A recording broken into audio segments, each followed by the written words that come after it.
Well, the one that tell me like the show that left the most wreckage.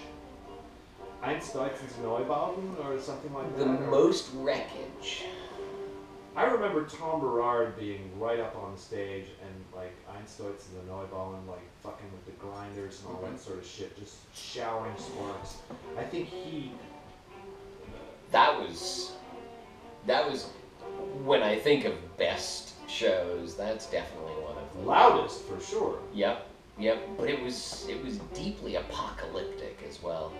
Dodie and I, for 2 days before they arrived, this was Neubauten were, what, 3 years old, 4 years old? It was early in '84. Yeah. And they were just, it was like the thing. And Einstürzende Neubauten had just come out. It was their second full length, and they were just so richly experimental and noisy and aggressive, and what a great attitude. And we spent 2 days because DC was starting to be torn apart, and we went to all these different construction sites after hours and sourcing all kinds of obtainium. Like, oh, they'll like this, and oh, they can bang on that, and oh, look at this. All this great stuff. And then so we drove around with someone's truck. I forget whose it was, whom we were with. I don't remember. But so we did that for 2 days, and then we went and got them at the airport. And they had come in from, I don't know, a show in Boston or a show in New York. Because the reason that the 930 Club did so well in the early days is because Dodie and DC, who the hell would want to play DC? Why would you play there? You play New York, you play LA, you play Chicago maybe. But she knew Ruth Polsky and Jim Farrat, who were the people who figured out all of the, the immigration laws for getting musicians over from Europe. Right. So they would bring them all over, New York, LA, Chicago, DC. And so everybody came down. Everyone came. So they were probably in New York, and we picked them up at the airport, back when it was National Airport, and it was just hilarious. All these, tourist types coming off. And then here's this little clutch of super waxy white figures, Blixa in his stapled together rubber suit, and all of them just looking like wizened crow feathers, all spiny, and they came trooping off. And Einheit was saying, have you got any powders? Have you got any powders? Toothache, it's fucking killing me, man. Powders, I need powders. Like, all right, yeah, we'll work out powders. And we brought them all of this stuff on stage and got them installed.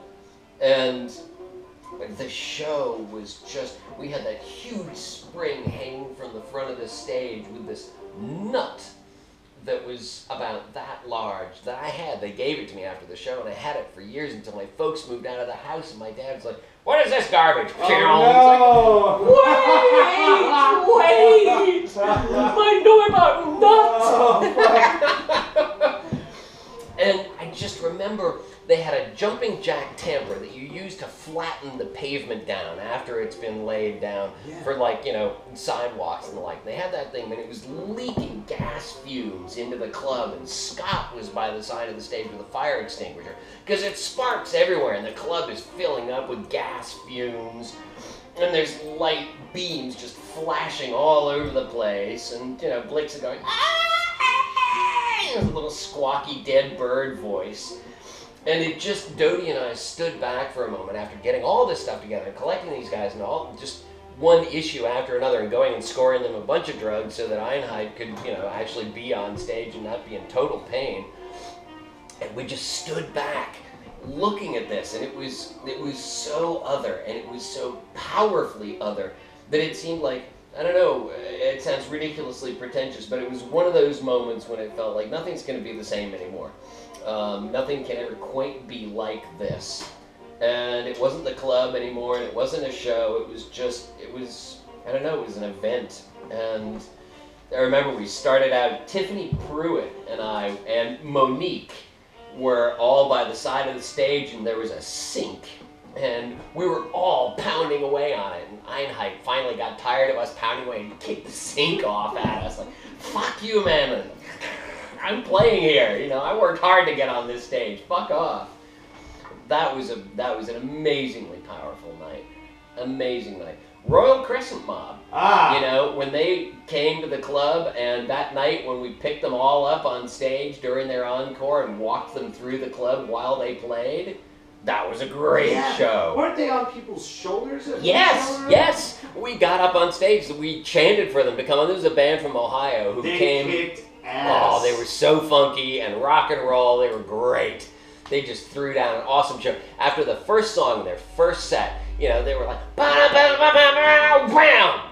And the crowd's like, Because they and the usually singer, open whatever for his someone. fucking name was, Dave, he grabs the mic and says, got any questions? Yeah, I'll talk to you guys after the set. And 2, 3, 4, pow! He had a staff as well. too. He had a mojo stick. And they just threw down this awesome sweat-drenched set every time. And one time we chanted for them to Carlton come on back drums. on stage. That's right.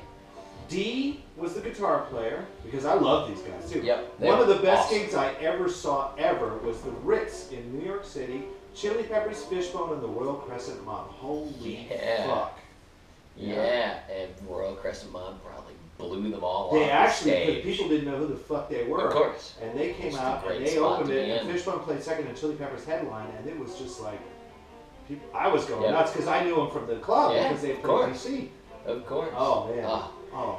We got them to come back out on stage and play an encore, and we lifted them all up. You know, we picked them up, and Jeff picked up the drummer, and somebody else had the snare drum, and we walked them through the club. We walked them all around the dance floor, like down to the back bar and back They again. kind of- Them still playing along. They were you know? almost a house band Great. for a Yeah. while. Yeah, they were fun. Okay. They were really fun. Let's go back to bizarre European shit. Laibach.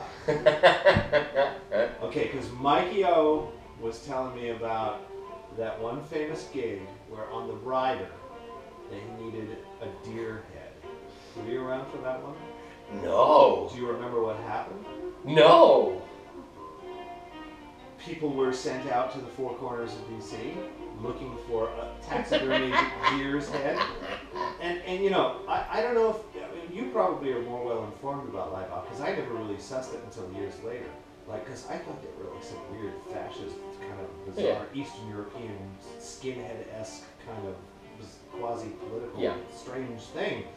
And it turned out Fascism they were mixed with completely, they were communism. like an artist. NSK, and totally, Neues the whole thing Slowenische was like Kunst. totally tongue-in-cheek. Yep. And they were mocking the whole thing. Yeah, completely. But I mean, very convincing. Oh, very much Fuck. so. Yep. And Until they did, you know, their Let It Be covers, and if you hadn't figured it out by Then then, you're well, like, you better what? figure it out Yeah. now, you know. But Yep. Mikey O was saying, because he talks about it in this one bit where, okay, we have to get certain things on the rider. And the riders are always interesting at 9:30 Club. Indeed. You never know. Indeed. And so deer's head was, because for a stage backdrop, they had to have a taxidermy deer's head. And I'm sure it was Doty was in charge at that point. Mikey O was sent out and a few other people. And they looked around, no dice. Yeah? No way. Because they're not going to venture into suburban Virginia, and nobody's going to give them something, you know, whatever. So they ended up getting a plastic inflatable Rudolph the Red-Nosed Reindeer and put it on the stage, or presented it to the band, and they actually were like, yeah! And they played with that fucker straight-faced on the stage That's the entire great. set. Do you remember that night? No, I don't think I was there. Oh, maybe you I don't weren't. think I saw it. I Maybe might you have guys saw it. DJ'd. Can't believe you weren't there for a fucking Laibach concert. I had such mixed feelings about him. Really? You know, it was good, but it was forced, and I really liked the visual side of it. They were part of a whole group called Their NSK. videos were good. Yep, Neue Slowenische Kunst. And the visual side was a group called Irwin. And Irwin did some amazing stuff that was all about, you know, the proletariat. But it was all really skewed imagery that worked really well. But it was very much playing with this fascistic, proletarian communist mix that was completely at odds with itself all the time. Which I liked a lot. But I don't know, the music sort of did it for me. The early stuff, like the Stahlplatte recordings, but after that, I don't know. They got so serious. But then they did Let It Be, which was fun because then they weren't being so serious Yeah, then it anymore. was like, oh, okay.